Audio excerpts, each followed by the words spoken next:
अस्सलाम वालेकुम नाजरीन, वेलकम टू टेक टॉक जागो पाकिस्तान। इसमें मैं आपको पहले भी एक एयर गन के बारे में बता चुका हूँ जो मेरे साथ इस वक्त एक ये है हैडसन अपाची 1000 FPS वाली। ये एक मॉडल है ब्रेक बैरल और इसके ऊपर जो टेलीस्कोप लगा हुआ है ये डिस्कवरी का है और ये है 39 VTR 39 और इसका मैग्नीफिकेशन है और 3940 जो है इसका फील्ड ऑफ व्यू है। और ये डिस्कवरी का एंट्री लेवल टेलीस्कोप है, गन भी एंट्री लेवल है। स्टॉक जो है इसका बहुत खूबसूरत है, फाइबर स्टॉक है। इसके ऊपर मैं अपना दे चुका हूँ आपको ऑलरेडी एक इसके ऊपर रिव्यू जो है। बहुत ज़बरदस्त गन है, बड़ी सॉलिड है। इसका जो ट्रिगर है वो बहुत ही असल में उसको वो 3 स्टेप तकरीबन है, 3 स्टेज में ये, लेकिन ये कि काफ़ी हार्ड है। तो उसको ना आपको फायर करने के लिए जो है ना प्रो होना चाहिए। आपको कंधे के साथ ज़रा आप लगा के ज़रा इसको, और हैवी भी बहुत है। आप इसको अगर यूँ शूट करें शोल्डर पे सिटिंग में बगैर सहारे के तो आपको इसको ताकत लगती है। उसको पीछे प्रेस करके रखना पड़ता है क्योंकि इसका जो है वो अच्छा खासा वो है रिकॉइल है। क्योंकि ज़ाहिर बात है 1000 FPS का इसके अंदर स्प्रिंग है, स्प्रिंगर एयर गन है, तो इसके इस वजह से ये बहुत एक्यूरेट है। इसका मैं ऑलरेडी आपको रिव्यू दे चुका हूँ। अच्छा, उसके बाद ये गन लेकिन बहुत मज़ेदार है, मतलब आप इसको रख सकते हैं शौक़ पूरा करने के लिए। और ये है कि स्प्रिंगर का एक अपना एक क्लासिक जो है ना उसका मज़ा आता है। उसके बाद मैंने ये परचेज़ की गैमो प्रिसीजन एरो के नाम से। ये PCP एयर गन है और इसके ऊपर जो टेलीस्कोप लगी हुई है वो शूटर कंपनी की है और शूटर की है। इसमें जो मैग्नीफिकेशन है वो 4/16 और इसका फील्ड ऑफ व्यू 44 है। और ये जो इतना आगे इसके नज़र आ रहा है ये इसका जो है वो सनशेड है, इसके ऊपर लगा हुआ है। तो ये टेलीस्कोप डिस्कवरी के मुकाबले में बहुत ही इसका क्लियर फील्ड ऑफ व्यू है और बहुत ही ज़बरदस्त। दोनों का जो एमओ है जो है वो 1/4 है, उसका भी और इसका भी। यानी कि 100 मीटर के ऊपर 1 इंच का आपको मिल डॉट मूव करने के लिए 4 क्लिक्स चाहिए होते हैं। 50 यार्ड के लिए आपको सेटिंग के लिए 8 क्लिक्स चाहिए होते हैं, इसका डबल होता है। और अगर डिस्टेंस 100 से 200 करें तो उसकी 2 क्लिक्स चाहिए होती हैं। तो ये ऑप्टिक्स अगर आपने पढ़ी हो तो आपको पता होगा। अच्छा, दूसरी बात आपको मैं रिव्यू देने से पहले कि ये बहुत लाइट वेट है। इसके मामले में अगर आप उससे फायर करें और इसको उठाएं तो ऐसा लगता है कि आपने ये कुछ हाथ में पकड़ा ही नहीं है। ये भी सिंथेटिक स्टॉक है और इसका मुझे जो ख़ास वैसे भी हमेशा शौक़ रहा है राइफ़ल्स के अंदर कि बोल्ट एक्शन मुझे हमेशा से पसंद है। तो PCP में जो होता है इसके अंदर जो ये मैगज़ीन है ये इसका जो मैगज़ीन डलता है वो 10 छर्रों का है और 10 छर्रों के साथ जो है ये हर के लोड करने के लिए इसका बोल्ट एक्शन चाहिए होता है। अब इसमें पैलेट्स की बात करें तो ये गैमो का मेरे पास मैंने ये भी इस्तेमाल किए हैं और ये 15.442 ग्रेन जो है ये उसके हैं। और ये एग्जैक्ट कंपनी के भी हैं मेरे पास JSB मैच के साथ, जंबो हैवी डायब्लो के। ये हैं जो 18.13 ग्रेन, 2 किस्म के पैलेट्स हैं। अच्छा, एक्यूरेसी जो है ना टारगेट शूटिंग जो है और लॉन्ग रेंज के लिए एग्जैक्ट जंबो हैवी जो है ना ये बहुत ही ज़बरदस्त पैलेट है और इसने अभी तक मुझे मायूस नहीं किया। ये गैमो जो है अभी इसमें ये जो है ना इसके अंदर क्वालिटी का इशू है, कभी ऊपर नीचे हो जाता है, लेकिन वैसे फायर करने के लिए ठीक है। ये इससे आधी कीमत में है, एग्जैक्ट ज़रा महंगे हैं। अच्छा, मज़ेदार गन का जो इसका गैमो प्रिसीजन ये स्पेनिश है, स्पेन की, मेड इन स्पेन है। और इसकी जो टेलीस्कोप शूटर है ये कमाल की है यार। उसमें और इसमें डिस्कवरी में ज़मीन आसमान का फ़र्क है। और पाकिस्तान में डिस्कवरी चूँकि टेलीस्कोप से मशहूर होगी तो हर कोई वो कहते हैं ना कि उसमें शुरू हो जाता है कि बस जिसने जो ले लिया बस वो मशहूर हो गया। ये मैंने ये गन आपको बताता चलूँ अवैस पीरज़ादा साहब से मंगवाई है, जिनका अपना यूट्यूब चैनल भी है। बहुत से लोग जानते हैं जो ये राइफ़ल्स है इनका ये गन्स का शौक़ रखते हैं। तो उन्होंने बड़ा अच्छा पैकेज में मुझे दिए हैं, बड़े अच्छे हैं। और उन्होंने मुझे रिकमेंड की थी कि मैं शूटर लगा के दे रहा हूँ। मैंने डिस्कवरी कहा था तो डिस्कवरी की भी अच्छी नहीं है, लेकिन जब उन्होंने कहा ये उससे अच्छी है आप इसका इस्तेमाल करें। जब ये शूटर वाकई में लगा के उन्होंने भेजी तो दोनों के जब मैंने देखा तो ये ज़मीन आसमान का फ़र्क है।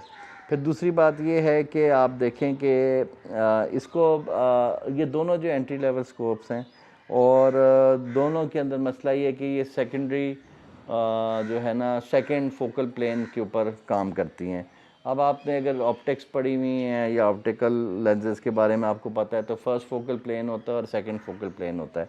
इसके अंदर जो मिल ग्रिड बना हुआ है टारगेट का, वो जब इसकी फोकसिंग सेकंड फोकल प्लेन में होगी तो जब आपने गन को ज़ीरो किया है इस टेलीस्कोप के साथ किसी भी एक फिक्स या, आपको मैं वाज़िया फ़र्क बताता चलूँ जो ज़्यादातर यूट्यूब चैनल्स पे लोग नहीं बताते, कि जो तो ऑप्टिकल साइड से फायर करते हैं ना गन की, वो बैरल के साथ होती है ना, उसके अंदर बहुत बड़े गैप्स पे वो उनको हिलाया जाता है, वरना वो वैलिड होती हैं। एक पे आपने ज़ीरो कर लिया, जिस तरह आप G3 की मिसाल लेना, अगर उसमें 3 ही उसकी रियर साइड्स की रोटेशन है, आपने जब ज़ीरो कर लिया 100 यार्ड्स पे तो 200 गज पे फिर उसको करना है या फिर 300 गज पे करना है, तो उसके ऊपर माइनर एडजस्टमेंट्स जो है ना करने की हर दफ़ा ज़रूरत नहीं है। लेकिन टेलीस्कोप्स जिन जो स्नाइपर राइफल्स हैं उसमें आपने देखा होगा मूवीज़ में भी कि जहाँ पे आपने जब टारगेट हिट करना है तो सबसे पहले उसकी आपको एक्यूरेट रेंज पता होनी चाहिए, फासला पता होना चाहिए, और उसके बाद फिर आप उसकी कैलकुलेशंस करते हैं। इसके जो टर्रेट्स लगे हुए हैं अप डाउन के और लेफ़्ट राइट के, इसकी जो है ना क्लिक्स आपको पता होनी चाहिए कि आपको ज़ीरो किस पे किया हुआ है। फर्स्ट ऑफ ऑल जब आप ज़ीरो एक डिस्टेंस पे कर लेते हैं तो उस डिस्टेंस के बाद फिर एक मोबाइल में ऐप होती है, सॉफ्टवेयर ऐप, जो आप सर्च करें तो आपको मिल जाएगी। वो आपको ये बैलिस्टिक्स और इसकी टेलीस्कोप की वो उसके लिए ऐप होती है, तो उसकी ज़ीरोइंग आप उसमें फीड कर देते हैं, उसमें एमुनेशन डाल देते हैं, सब कुछ डाल देते हैं, वेदर कंडीशंस, तो उसके बाद फिर आपको जो है ना वो बताता है कि अगर टारगेट आपका, आपकी मिसाल के तौर पे ये जो भी मैं कर रहा हूँ, ये मैंने इसको 20 यार्ड्स के ऊपर ज़ीरो किया हुआ है, 20 यार्ड्स पे, तो कल को मैं अगर कोई किसी पे फायर करने लगता हूँ वो मे बी 43 यार्ड्स पे, 45 यार्ड्स पे, तो मुझे 45 में मोबाइल पे डालूंगा, वो एग्जैक्ट मुझे बताएगा इसकी या तो क्लिक्स मैंने कितनी घुमानी है, और अगर मिल पे मैंने फायर करना है तो मिल की पोजीशन भी रेटिकल का इमेज बताएगा कि इस अप और डाउन में आपने कितना उसको माइनस या प्लस रख के फायर करना है, या ड्रिफ्ट विंड है तो उसकी ड्रिफ्ट को उसको इनकॉर्पोरेट करना है। मूवीज़ में आपने ये देखा होगा, इसको ज़्यादा डिटेल में जाने की ज़रूरत नहीं है। दूसरा, मैं जो इन टेलीस्कोप्स की बात कर रहा हूँ कि इसके अंदर जो ये एंट्री लेवल टेलीस्कोप्स हैं, तो इसमें जो सेकंड फोकल प्लेन के अंदर मसला ये होता है कि आपने जब ज़ीरो किया है तो आपको ये मैग्नीफिकेशन नंबर जो है, यानी इस वक्त मैंने ये गन 10 के ऊपर मैंने इसको ज़ीरो किया हुआ है और वो 7.3 मैग्नीफिकेशन पे ज़ीरो की है, तो वो मैंने मार्क की हुई है कि मैंने 20 गज और 10 मैग्नीफिकेशन पे ये गन टेलीस्कोप इसकी ज़ीरो है।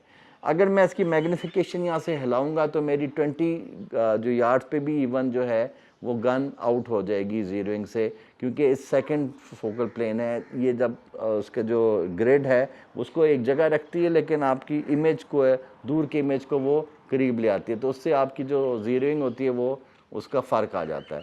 तो जो फर्स्ट फोकल प्लेन की जो टेलीस्कोप्स हैं उसमें ये काम नहीं होता, उसमें इमेज और ग्रिड दोनों जो है आपके करीब इक्वल रेशियो में आते हैं, तो उसमें आपने जितनी भी मैग्नीफिकेशन पे ज़ीरो की है, बाद में आप उसकी मैग्नीफिकेशन जिस तरह मर्ज़ी घुमा दें वो आपका ज़ीरोइंग आउट नहीं होगी। तो ये थोड़ा सा फ़र्क है, तो इससे फ़र्क कोई नहीं पड़ता। अगर आपके पास सेकेंडरी फोकल प्लान है तो आप देख लें यार 10 पे मैंने ज़ीरो की है और इतने पे की हुई है, उसको याद करने को इतना बड़ा मसला नहीं है। और ऐप जो है ना वही आपको बताएगी, क्योंकि लेज़र रेंज फाइंडर होना चाहिए स्नाइपर के लिए, टेलीस्कोप जहाँ भी यूज़ करनी है वहाँ पे ये काम होना है। अब आ जाए जी गन पे। गन के जी तकरीबन जो FPS हैं वो तकरीबन 730 पे ये करती है 15 ग्रेन के साथ जो है पैलेट के साथ, और अगर इसके अंदर हैवी ड्यूटी पैलेट फायर करें तो ये 680, 670, 690 ये इसकी FPS रहते हैं। लेकिन इसके एक तो अगर जाउल्स में आप देखें तो इसकी जो वेट और उसका मोमेंटम जब निकालेंगे तो ऑब्वियसली एनर्जी जो है वो वेट और वेलोसिटी के साथ मल्टीप्लाई करेंगे तो उसकी निकलती है। तो एनर्जी आपकी हमेशा वो थोड़ा जिसके ग्रेन ज़्यादा हैं उसके साथ आपका ज़्यादा मोमेंटम निकलेगा। तो मैं एग्जैक्ट के साथ अभी इसकी आपको, बहुत ही एक्यूरेट गन है यार, बैकयार्ड अच्छा शौक आपका पूरा करती है, एंट्री लेवल PCP है, और ये इसके आगे इसमें फैक्ट्री ये इसको रेगुलेट करने की ज़रूरत नहीं, ऑटोमेटिक रेगुलेटेड होती है। ये प्रेशर गेज लगी हुई है इसके आगे, 232 जो है PSI तक जो है, सॉरी 232 बार तक इसका मैक्सिमम प्रेशर आपने भरना है और भरने के बाद इसको फायर करना है। बहुत ही मज़ेदार गन है, आई लव दिस यार। और दोनों गन्स का अपना मज़ा है, पीसीपी का भी और स्प्रिंगर का भी। आप एक दूसरे से ये नहीं कह सकते कि मैं ये दोनों रख के आधा घंटा उसको फायर करता हूँ, फिर इसके ऊपर उसको आधा घंटा अगर लगता है तो इसके अंदर वो 15-12 मिनट में ये फायर हो जाता है, क्योंकि इसके ज़ाहिर बात है मैगज़ीन फिल करने और आपने फायर करना है। एक फिल से एयर जो इसकी ट्यूब है इसको फिल करने से इसके अंदर तकरीबन 50 एक पैलेट्स जो हैं फायर हो सकते हैं। उसके साथ आपको मैं दिखाता चलूँ, ये भी मैंने अवैस भाई से मंगवाया था। ये एयर मेगा का हैंड पंप है, ये 4 स्टेज है, ये 3 बार तक हैंड पंप है। ये आपको इसको रिफ़िल करने के लिए या तो मैनुअल साइकिल की तरह, आप साइकिल की तरह इसको हैंड पंप ना समझें, ये बड़ा 300 बार तक प्रेशर होता है। 300 बार मीन्स 300 एटमॉस्फेरिक तकरीबन प्रेशर जो है ये उसमें करता है, और ये इसको भरते हुए लग पता जाता है कि कितना ज़ोर लगता है। आखिरी जो ये 2 इंच है ना, उसी से ये प्रेशर गन में फिल किया जाता है। बाकी इसको आप ऊपर करते हैं, ये इनटेक करता है, और इसको आप पूरा लेके आते हैं नीचे तेज़ी से, और आखिरी 2 इंच जो है ये आपको रेजिस्टेंस देता है। ये इसका हैंडल है और फिर ये इसका फिलर है, उसकी गेज नीचे लगी हुई है।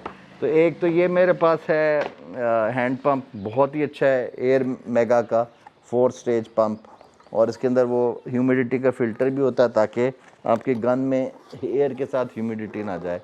उसके साथ साथ मैं जल्दी जल्दी आपको दिखा दूं कि इस पंप के साथ, अच्छा ये मैं, क्योंकि मैंने जो साथ में बताता हूँ ये मैंने क्यों रखा है, हैंड पंप भी होना चाहिए आपके पास कि आप किसी जगह पे हैं जहाँ पे बिजली, या आप बिजली का ये गाड़ी की बैटरी से भी हो जाता है। दूसरा ये मेरे पास इलेक्ट्रिक पंप है, ये तकरीबन 2 मिनट के अंदर क्या 1.5 मिनट के अंदर आपकी गन को फिल कर देता है। लेकिन ये जो मॉडल है ना, ये ऑटोमेटिक नहीं है, ये इसके साथ ये पावर का वो है कन्वर्टर है, इसमें आप गाड़ी की बैटरीज की वो भी लगा देते हैं लीड। बाकी यहाँ से ये इसको एसी से भी आप चल सकता है, गाड़ी की बैटरी से भी चल जाता है। तो इसमें आप यहाँ पे लगाएं। एक्चुअली वो जो पंप है उसके साथ वो 2 कॉर्ड्स हैं वो, और वो क्लिप्स लगे हुए हैं, आप क्लैंप्स जो हैं वो पॉजिटिव नेगेटिव में लगाते हैं तो ये पावर बनाता है। अब आप उसको डायरेक्ट उस क्लैंप्स को बैटरी के साथ लगा दें तब भी वो पंप ऑन हो जाएगा, और अगर इससे एसी से चलाना है तो ये उसका साथ आपको मिल जाता है। तो पंप जो है ये काफ़ी हैवी है, 2 इसमें पिस्टन लगे होते हैं, और लेकिन इसका मसला ये है कि ये वो है,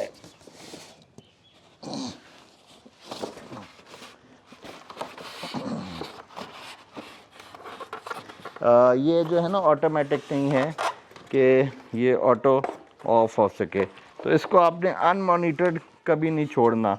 ये मैं आपको दिखा दूँ, बहुत ही खूबसूरत है, और ये चाइना का पंप है, GX वाला पंप। ये ऑटोमेटिक नहीं है, इसको यहाँ से ऑन ऑफ करते हैं, ये इसकी फिलिंग वो प्रोब है सारा, और ये इसका वो लीड है साथ जो उसकी उसमें लगती है, ये साइड पे कर लें इसको, पावर जो लीड है ये दूसरी में लगेगी। और इस पंप के साथ बेसिकली ये इस तरह के क्लैंप्स आते हैं बैटरी के, ठीक है। ये आप डायरेक्ट गाड़ी की बैटरी के साथ लगा दें, या फिर आप इसको उसके साथ लगा के एसी से कर लें। तो इसकी जो है ये ब्लीड स्विच है, एयर को आपने रिलीज़ करना हो वो आपको तरीक़ेकार पता होता है, और इसकी जो है वो गेज आपकी जो है वो लगी हुई है इसके साथ, ये ब्लीड जो है आपका वो, सॉरी ये प्रोब जो है, ये प्रोब के ऊपर गेज लगी हुई है। तो इसको आपने बड़ा गौर से देखना है कि आपने जैसे ही ऑन करना है गन के साथ ये यहाँ से लगता है, और लग के जैसे ही आपने ऑन करना है ये विदिन 2 मिनट के अंदर इसने जो है ना 200 बार तक प्रेशर दे देना है। उसके बाद इसको मैं ऑफ़ कर देता हूँ, ऑफ़ करके 2-3 जो है मैं इसको हैंड पंप से 232 तक कर लेता हूँ, क्योंकि बहुत फास्ट करता है। और ये पंप बहुत अच्छा, ये पिस्टन लगा हुआ है और बड़ा ही हैवी ड्यूटी पंप है, बड़ा मज़ेदार है। इसके बगैर ना गन को फिल करने में आपके, अगर सही जिम कर रहा हो ना बंदा, तो 20 मिनट लग जाते हैं इसको पंपिंग करते हुए। तो ये अच्छा है, 2 मिनट में फिल करें, उसके आखिर में 2 में पंप मार लेता हूँ, या उसमें तब भी सही है। अब इसको हम इस तरह करते हैं कि फायरिंग टेस्ट में करते हैं, इसका मैं डेमो देता हूँ कि ग्रुपिंग कैसे बनाता है।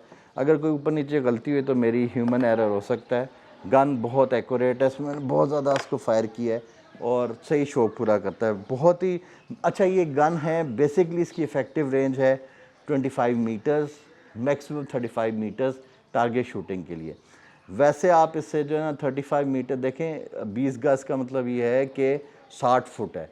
तो आपने अगर आपने शिकार करना है तो शिकार के लिए भी बहुत अच्छी है, बहुत ही अच्छी पावरफुल गन है, बड़ी लाइट वेट है, बड़ी एक्यूरेट है। तो 50 गज तक आप आराम से इसको फायर कर सकते हैं। लेकिन ऑब्वियसली आधे इंच का ग्रुप बनाना तो शायद मुश्किल हो, लेकिन कभी बन भी जाता है, लेकिन किस्मत की बात है। लेकिन जो परिंदा या शिकार है तो वो तो बड़ा ही होता है ना, आधे इंच का तो नहीं होता। तो इससे आप शिकार तो आप आराम से खेल सकते हैं, 70-80 गज तक खेल सकते हैं, इतना ज़्यादा आपने क्या करना है। बाकी आप बैकयार्ड गन है, खूबसूरत है, लाइट वेट है, बोल्ट एक्शन है, मज़ा आता है इसको फायर करने में, यूज़ करने में। आप इससे पूरा शौक पूरा कर सकते हैं। आपको इतनी महंगी गन्स, हैवी ड्यूटी बल्ब पप, तो वो अजीब सी, वो पता नहीं क्या पाकिस्तान में हर एक ने रखा हुआ है वो उस स्टाइल में कि वो लगा हुआ लगे हुए खड़कर, वो अजीब सी, कोई ना शक्ल है ना कुछ है। तो जो तो पुराने क्लासिक लोग हैं वो तो राइफ़ल स्टाइल में ही ये चीज़ों को पसंद करते हैं। तो मेड इन स्पेन है, मुझे बड़ा मज़ा आता है फायर करने में, बस बहुत इंजॉय करता हूँ विद शूटर, ये जो टेलीस्कोप लगी हुई है। तो आए इसको हम टारगेट पे इसको फायर करके देखते हैं, ठीक है जी। अच्छा, सबसे पहले मैं आपको बता रहा था कि सबसे पहले इसका जो है वो टारगेट शूटिंग से पहले इसका जो है ये मैगज़ीन को फिल करते हैं। इसको पकड़ते हैं और इधर इस पर नंबरिंग लिखी हुई है दोनों तरफ, इसको यूं करके करते हैं और यहाँ पे इस पर उन्होंने डायरेक्शन भी बताई हुई है और पैलेट का वो भी बताया हुआ है कि आपने किस तरह भरना है। तो ये अभी हम इसमें 10 पैलेट्स जो हैं वो भरना शुरू करते हैं। 1 2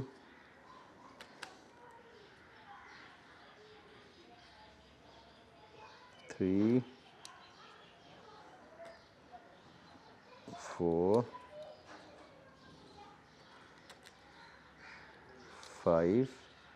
5 पे वो आपको अंदर इंडिकेटर भी देता है कि हाफ मैगज़ीन आपका फिल हो गया, वाइट एरो है इसके अंदर। 6 10 हो गया। उसके बाद हमने इसको इस तरह इसमें मैगज़ीन फिट कर दिया, ठीक हो गया जी। इसकी सेफ्टी जो है ना वो ये है, ट्रिगर के आगे ये सेफ्टी ऑफ़ कर दी है मैंने। अभी मैंने इसको लोड नहीं किया, पीछे सिर्फ उसको खींचा है और अभी मैं दूसरा कैमरा ऑन करता हूँ, टारगेट वाला फायर करते हैं 20 यार्ड्स के ऊपर। ये मैंने ये किया, अंदर सेफ्टी मैंने ऑफ़ की हुई है। तो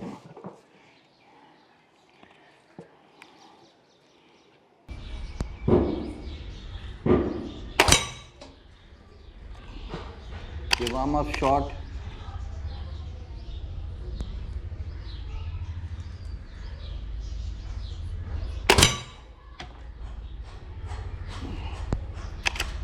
अब करते हैं।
खत्म जी।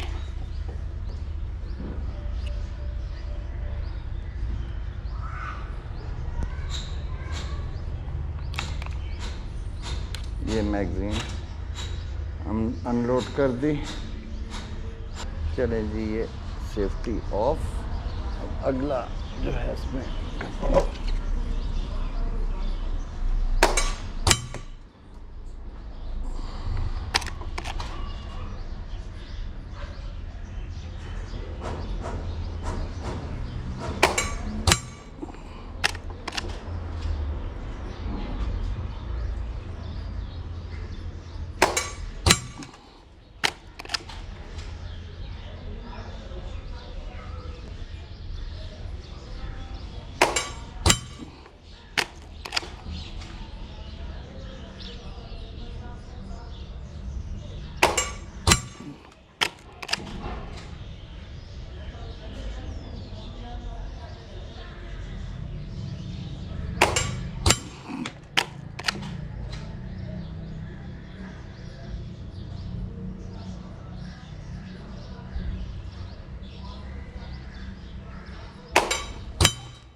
तो ये देखा है जी आपने कितना इजी है ये गैमो को फायर करना, लाइट वेट, कोई वो नहीं। आगे मैंने रखा, वो लोग तो जैकेट्स में रखते हैं उसको और ब्रैकेट्स में रख के उसको फायर करते हैं, वो लगाते हैं। लाइट वेट है। अब उस गन को अगर होल्ड करें तो बहुत ही मुश्किल है इस तरह आप फायर करने में। अब देखते हैं, टारगेट आपको दिखाते हैं कैसा है। ठीक है जी, take care till next time, इंशाल्लाह दोबारा मुलाकात होगी। और highly recommended Gamo precision arrow, Gamo arrow के नाम से मशहूर है, पीसीपी एयर गन, बैकयार्ड के लिए और शौक पूरा करने के लिए बेहतरीन है। शिकार भी फुल करेगी, बहुत एक्यूरेट है। ये अभी जो है ना वो मेरी ही एरर है, जो भी आया है गन का एरर नहीं है। गन को मैंने बिल्कुल छरे में से छरा गुजारा हुआ है। ये अभी सिर्फ आपको मैंने सांस लिए बगैर जल्दी जल्दी फायर की है, आपको सिर्फ डेमो देने के लिए। ये गन एक्यूरेट है, बहुत एक्यूरेट है। ये फायरर जो इसके पीछे गन के, उसका ह्यूमन एरर हो सकता है, गन का एरर नहीं है। ठीक है जी, थैंक यू वेरी मच, इंशाल्लाह बहुत जल्द दोबारा मिलेंगे। अल्लाह हाफिज़, टेक केयर। अच्छा जी, ये पीसीपी गैमो एरो जो एयर गन है, ये 5 छरे लगे हैं इधर, एक दूसरे के अंदर हैं सारे, और बुल्सआई है। पहले इस पे मैंने 3 ज़ीरो किए हैं, फिर इस पे किए हैं, फिर इस पे किए हैं, फिर अभी ये फाइनल है। ये टोटल टारगेट है। और बाकी देखते हैं। बहुत अच्छी गन है, बैकयार्ड गन है, लेकिन बहुत एक्यूरेट है।